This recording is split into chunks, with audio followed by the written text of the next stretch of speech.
मैं एक organic farm में मौजूद हूँ, जिसको हम एग्रीकल्चर बिजनेस कहते हैं। इस फार्म के अंदर वर्मी कंपोस्ट का काम भी हो रहा है। इस फार्म के अंदर जो है ड्रैगन फ्रूट भी लगा हुआ है, फिश फार्म भी लगा हुआ है, गंदम भी, मांजली भी, सब लगा हुआ है यहाँ पे। इस फार्म पे खड़े होकर वीडियो उन लोगों के लिए जो गडाब के अंदर नए नए शौक में प्लॉट्स खरीदने के लिए आ रहे हैं। ये वीडियो उन लोगों के लिए ख़ास तौर पर। देखिए, अगर आप कोई कैटल का बिजनेस स्टार्ट करना चाहते हैं और अगर आप एक्सपीरियंस नहीं हैं तो आप सिर्फ 1000 गज से स्टार्ट करें।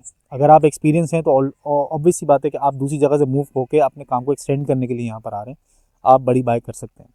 इसी तरह अगर आप एग्रीकल्चर कोई काम कर रहे हैं तो एग्रीकल्चर जैसे ये ड्रैगन फ्रूट्स वगैरह इस तरह का कोई एग्रीकल्चर बिजनेस करना चाह रहे हैं तो उसके अंदर भी यही मैं आपको एक नसीहत करूँगा कि 2000 गज से स्टार्ट करें। 2000-3000 गज से ज़्यादा बड़ी ज़मीनों की बाई ना करें, क्योंकि यहाँ पर मैंने देखा है, मेरे पास इतनी कॉल्स आ रही हैं कि हमारा फार्म रीसेल कर दो, हमारा फार्म रीसेल कर दो, हमारा, और बिक नहीं रहा वो।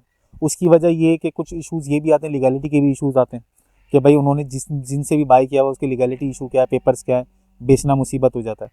तो उन नसीहत सिर्फ और सिर्फ ये है कि आपकी जो जो आप काम करना चाहते हैं, यानी अगर कैटल में इंटरेस्ट है और शौक है तो उसको कम से स्टार्ट करें। और अगर आपको लगता है कि भाई मैं बड़ी जगह से स्टार्ट करूंगा, शौक शौक में जज्बाती हो के जेब में पैसे ज़्यादा होते हैं तो बंदा जो है वो फिर ख़रीद रहा होता है, उसको ये तो पता ही नहीं था, बस वो ये सोचता है कि ये काम बहुत आसान है। हालांकि ये काम आसान नहीं है, ये काम बहुत मुश्किल है, लेंदी है। इसमें इंसान को खुद इंटर होना पड़ता है, खुद अपने हाथ भी गंदे करना पड़ते हैं, गोबर में भी हाथ डालना पड़ते हैं, खादों में भी हाथ डालना पड़ते हैं, बहुत कुछ करना पड़ता है। तो भाई गडाब में अगर आप लोग ज़मीनें बाय करना चाहते हैं, मेरा नंबर दिया हुआ है, आप मुझसे बाय ना करो, कोई मसला नहीं है, लेकिन आप मुझसे आगे कंसल्टेंसी ले लो। फ्री कंसल्टेंसी है। आप सर्वे लैंड लो, आप एग्रीकल्चर लैंड लो, आप गोटाबाद की कोई पुरानी ज़मीनें ले लो, उसके हवाले से भी सारी कंसल्टेंसी और उसके पेपर वर्क के हवाले से बताऊंगा। दूसरी चीज़, एक चीज़ को समझ लें कि अगर आप अपने पैसे बचाना चाहते हैं, अपना सरमाया बचाना चाहते हैं, या अपने इन्वेस्टमेंट को बचाना चाहते हैं, वो लोग जो कमर्शियल फार्म हाउस बनाना चाहते हैं वो सिर्फ सर्वे लैंड बाय करें, जिसको हम कहते हैं मौरूसी लैंड। उसका सर्वे नंबर होता है, धी के नक्शे में वो अपनी जगह पे मौजूद होती है। आप सर्वे लैंड बाय करें। इसके अलावा फार्म हाउस किसी दूसरी 30 साल ज़मीन हो गई या गोटाबाद हो गई, इस पर ना बनाएं।